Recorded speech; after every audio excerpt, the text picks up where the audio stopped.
دل دے کے نکاریں گے روح برگ گلاب، خون دل دے کے نکاریں گے روح برگ گلاب، ہم نے گلشن کی تحفظ کی قسم کھائی ہے۔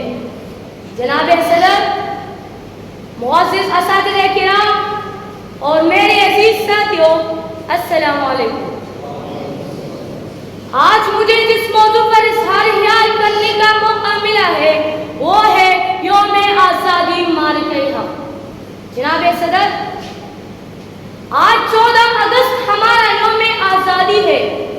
اسی دن ہم نے جو آزادی حاصل کی تھی وہ ہمیں تحفے میں نہیں ملی تھی، بلکہ اس کے لیے ہمارے آباء و اجداد نے بے شمار قربانیاں دی تھی۔ ہمارے نوجوانوں، بزرگوں اور بچوں نے خون کے نذرانے پیش کیے تھے۔ ہماری بدمعاب ماؤں، بہنوں اور بیٹیوں نے اپنی عصمتوں کو قربان کیا تھا، تب جا کر کہیں ہم نے مارکہ حق سر کیا۔ پاکستان کا اصول کوئی معمولی واقعہ نہیں تھا۔ علامہ محمد اقبال کی فکر کی روشنی میں قائد اعظم محمد علی جناح اور تحریک پاکستان کی دیگر قابلین نے بہت عظیم جدوجہد کی تھی۔ انگریز سامراج کے قبضہ اور شکنجہ سے آزادی اور ہندو اکثریت کی غلامی سے اپنی قوم کو بچانا بہت بڑی کامیابی تھی اور حقیقی معنوں میں ایک عظیم مارکہ حق تھا۔ عزیز ساتھیوں، آج اللہ تعالیٰ کی فضل و کرم سے پاکستان دنیا اسلام کی امیدوں کا مرکز ہے۔ پاکستان ایک ایٹمی طاقت ہے۔ ابھی حال ہی میں پاکستانی بہادر افواج نے ہندوستانی حملے کا نہ صرف منہ توڑ جواب دیا تھا بلکہ ہندوستان کی پوری دفاعی نظام کو تباہ کر کے ان کو ناک رگڑنے پر مجبور کیا۔ ساتھیوں، آج اس بات کی ضرورت ہے کہ ہم اپنی پاک فوج کی پشت پر کھڑے ہو جائیں، اپنی پاک فوج کو ہر قسم کی لاگت سپورٹ مہیا کرے، کیونکہ مضبوط فوج مضبوط پاکستان کی ضمانت ہے۔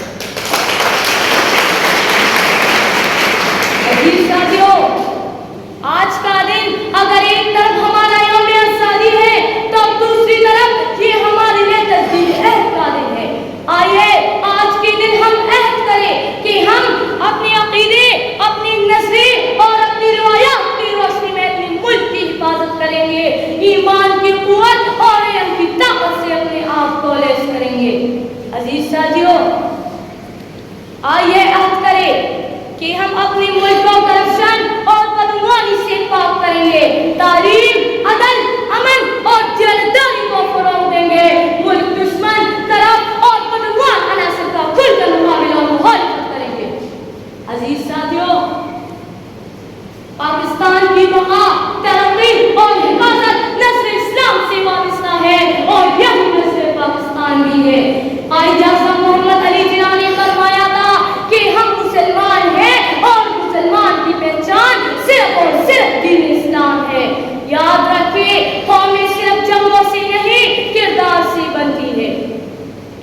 آئیے آج عہد کریں کہ ہم اسلامی اخلاق اور کردار کو اپنائیں، سچائی، اتباع عہد، جرأت و بہادری، انسانی ہمدردی اور حب الوطنی کی صفات اپنے آپ میں پیدا کر کے اپنے ملک و قوم کا نام روشن کریں۔